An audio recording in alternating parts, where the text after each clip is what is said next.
Our sermon title today is Beware of Covetousness. That's a serious topic. We'll be looking at Luke chapter 12, verses 13 to 20. So let's see what Jesus has to say about covetousness here. Then one from the crowd said to him, "Teacher, tell my brother to divide the inheritance with me." But he said to him, "Man, who made me a judge or an arbitrator over you?" And he said to them, "Take heed and beware of covetousness, for life does not consist in the abundance of the things he possesses." Then he spoke a parable to them, saying, "The ground of a certain rich man yielded plentifully. And he thought within himself, saying, 'What shall I do, since I have no room to store?' I will do this. I will pull down my barns and build greater, and there I will store all my crops and all my goods. And I will say to my soul, 'Soul, you have many goods laid up for many years. Take your ease, eat, drink, and be merry.' But God said to him, 'Fool, this night your soul will be required of you. Then whose will those things be which you have provided? So is he who lays up treasure for himself, but is not rich toward God." Our culture used to be concerned about equality, but in recent times it's become more concerned with equity. Now, the words equality and equity sound like the same thing, but they really are quite different in meaning. We Americans believe in equality.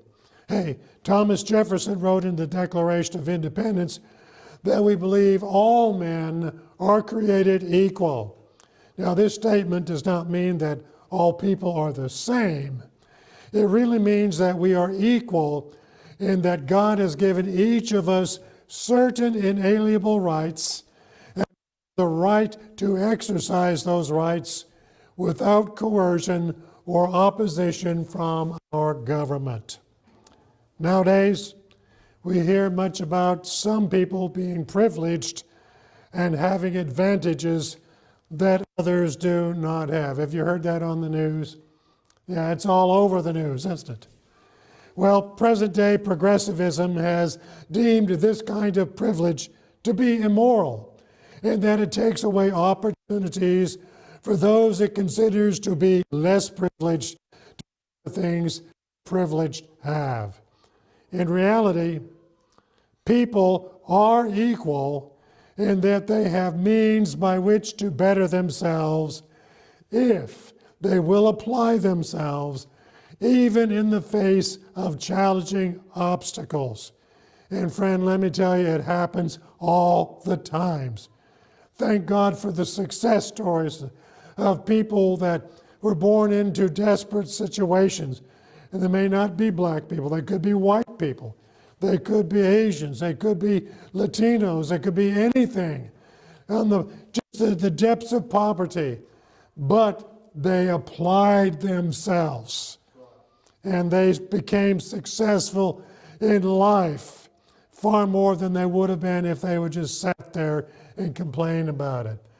However, progressivism eschews that very concept of equality and promotes socialistic equity, which is a belief that all should have the same regardless of privilege, opportunity, or circumstance. Progressivism has bred a superior class in society that believes it has the moral authority to determine what is equitable and how it should be dispersed among the populations. That has infiltrated our nation, our state, and our local governments. You see, the progressives see themselves as the ruling class and government as the agency of enforcement for their social and political agendas. People with property and earnings are looked upon as the source for equity that must be dispersed to those that have need. so that all will have the same. In other words, they want to take what you have and give it to somebody else so that you have the same, which is very little of anything. Under equity, those that do not have are forced to depend on that which is distributed to them so that they will not become independent in their own right, and they will remain dependent on the government. To progressives, this is compassionate and fair-minded. But the fundamental principle of this kind of equity is to take from those that have and give it to those that don't have at all. Excuse me, I lost my track here. It's called compassion. But I wonder if those who are being compassionate with the belongings of others actually give that much to the cause of their own possessions. Okay? That's a good question. However, I fumbled into it. Okay? The situation in our lesson today may very well deal with this concept of equity. The issue in the story was dividing an inheritance. Among the Jews of the time, the elder brother received 2 shares or a double portion of the family's inheritance, and the other brothers received 1 share. You notice the So for example, if there are 4 brothers and the estate amounted to $1,000, it would actually be divided into fifths. And the older brother would receive 2/5, and the remaining 3 brothers to receive 1/5 each. So in this example, the older brother receives $400, and the other brothers each receive $200. That was the distribution under the law of Moses.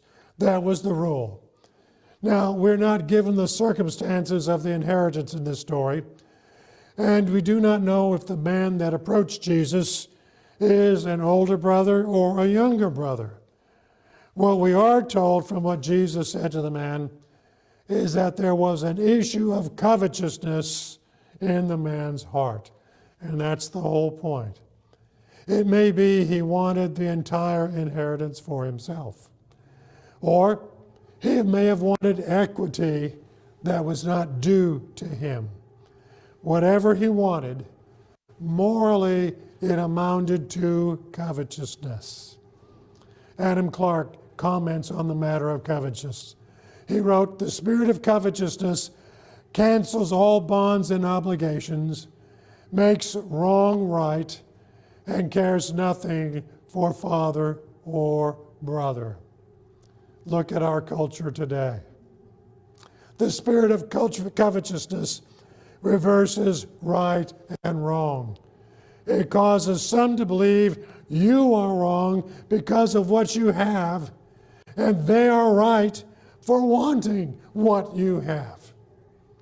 Jesus warns all of us to take heed and beware of covetousness. You remember the 10th commandment is, you shall not covet. That's pretty straightforward.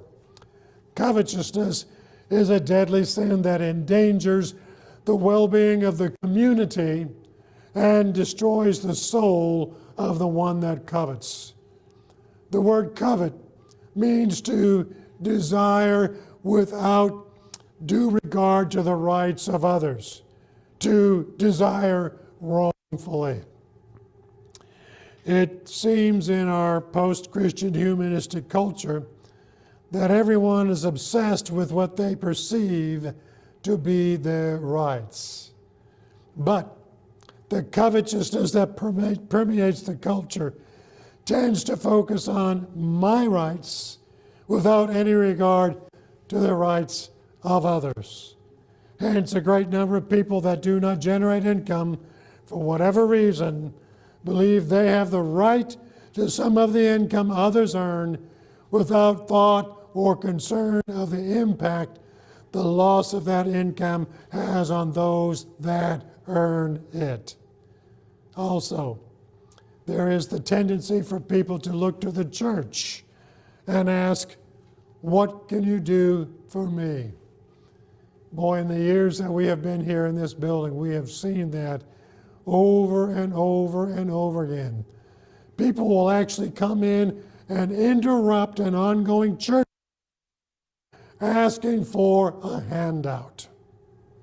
That is rude. That is disrespectful, not just to the congregation, but to God. It shows no respect for God whatsoever. Well, in asking that question, people are usually more interested in temporal things than spiritual things. The church is built by Jesus, is in fact loving and giving. The New Testament records the church having to support the elderly and giving where their real temporal needs. But friends, these things are ancillary to the real purpose of the church. Jesus said to the church in John 21, verse 17, feed sheep.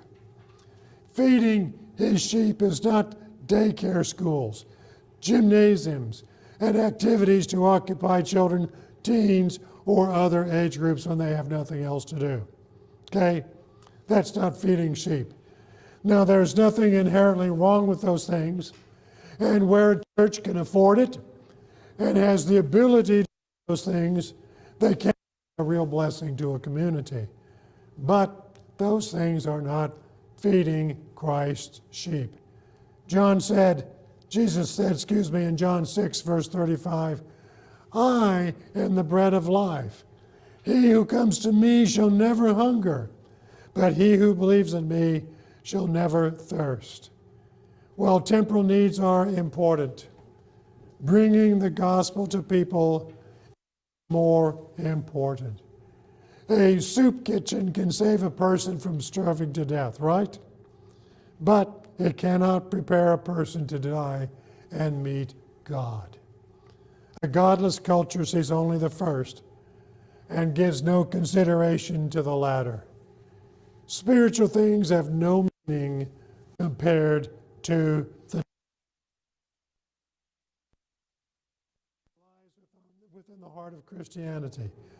But Jesus also told us, the poor you have with you always. People with little or no interest in spiritual things will expect handouts from the church, and they will criticize us when we cannot or do not provide what they want or expect from us.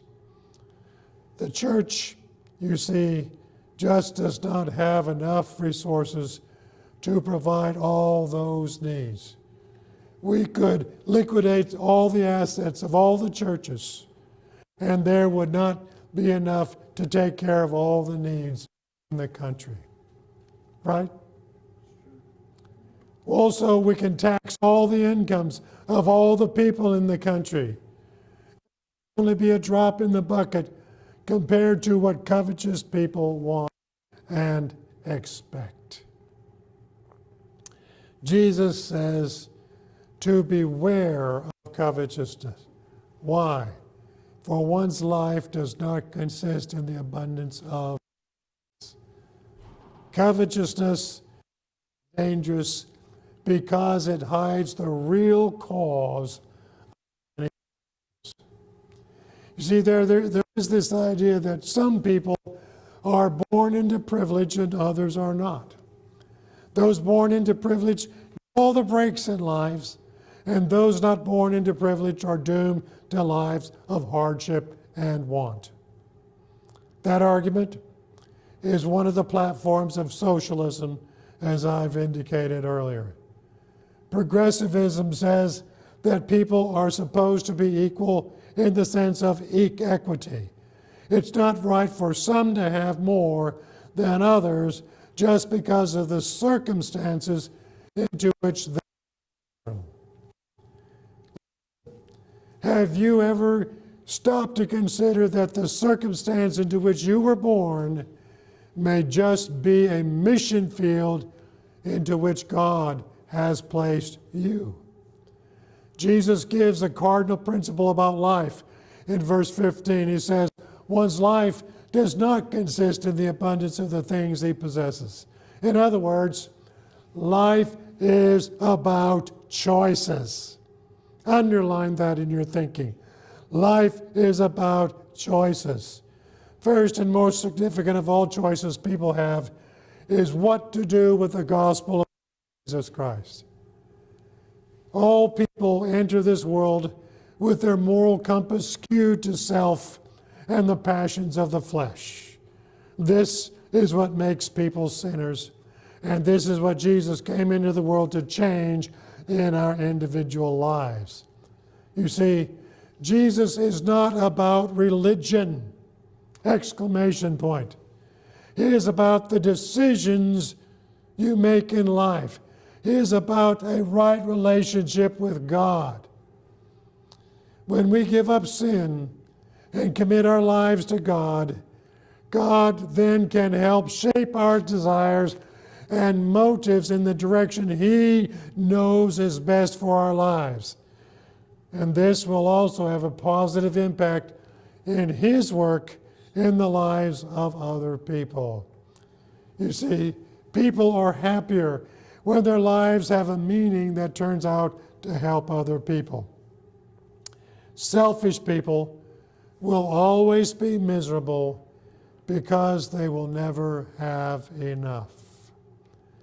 Here is a biblical maxim that challenges covetousness in Hebrews 13, verse 5. The writer says, "Let your conduct be without covetousness. Be content with such things as you have. For He Himself has said, I will never leave you nor forsake you." That's pretty plain as it states. It is a matter of character, you see. The New American Standard Bible renders this verse, "Make sure that your character is free from the love of money, being content with what you have. For He Himself said, I will never desert you, nor will I ever forsake you." The choice you have is between a life focused on the material and a life committed to Jesus. Which will you follow throughout your life? The material can never satisfy. You see, it can leave you just as quickly as the stock market drops, or as a tornado rips through your house, or devastating disease wrecks your body. On the contrary, Jesus will always be there, even in the reverses of life. You see, Jesus is the only sure thing. Covetousness blinds the eye of character. Through covetousness, people always believe the other person is responsible for their problems. They think this: he has, I do not have. My life would be better if I had what he has. Well, friend, that's a lie of the devil, intended to drag you into a lost eternity, away from God and away from all that is good. You have a choice in your present circumstance, whatever that circumstance might be. The Apostle Paul wrote in 1 Timothy 6:8, "And having food and clothing, with these we shall be content." Be thankful for what you have. It came from God. What would your life be if you did not have what God has given you? And one great blessing God has given to every person on earth is the ability to make choices. Every person in every circumstance of life can make choices about those circumstances. First, whatever circumstance you are in, ask God about His will for you in that circumstance. Is it His will to improve it? Or is it His will for you to stay there? Remember, your circumstance is God's mission field. The second choice you can make is to be the best you can be at whatever God gives you. You do not have to have more money, live in a better neighborhood, or have a better job. Manage your family on the income you have. You see, if you choose to go into unreasonable debt, It will drag you and your family into despair. I spent 50 years in the banking business, my friends, and I've seen people do this very thing. Drown themselves in debt because they lived above their means. Live, first of all, where you can afford to live. And I say that because remember that life always has setbacks. What happens if you lose that job that you can pay $3,500 a month for your house? Suppose you get a job where you don't even get $3,500 a month. Suppose you get a job where you only get $1,500 a month. Brent, you're in trouble. So here's a good rule to follow. Honor the Lord first with your income. Then set aside some of that income for emergencies. Do those two things first. Then live on what is left, no matter how modest that may be. If you buy or rent more house than you can afford, that will always encroach on everything that is more important. Well, someone just might argue, but you don't know what kind of neighborhood I would have to live in on my income. Well, look at it this way. That neighborhood will be a mission field for you. And remember, wherever that may be, He will never leave you or forsake you. Then be best at whatever work God gives you to do. Not all peoples have to be professionals, because all people do not have the necessary many of those professions.